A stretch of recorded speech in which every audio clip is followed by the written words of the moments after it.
आज देवीचा सेकंड गुरुवार होता, त्यासाठी मी देवीला आज खीर बनवत आहे.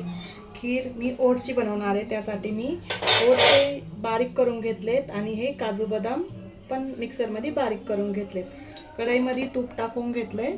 तूप गरम होतंय, तो तूप गरम झालंय, त्यात मी हे बारीक केलेले ओट्स टाकून घेते तुपामध्ये.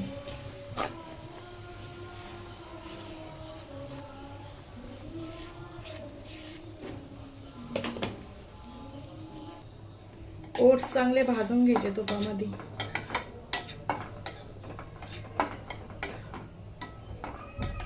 तर हे भाजून झाले, त्याच्यामध्ये मी काजू बदाम टाकते. ते मिक्स करून घेते. ते थोडंसं कलर बदलेपर्यंत असं भाजून घ्या व्यवस्थित तुपामध्ये.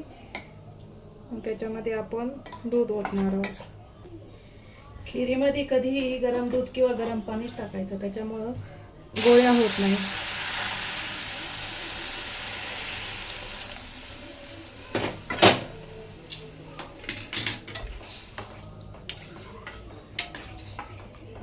आता हे थोड्या वेळ असं शिजून देऊ आपण.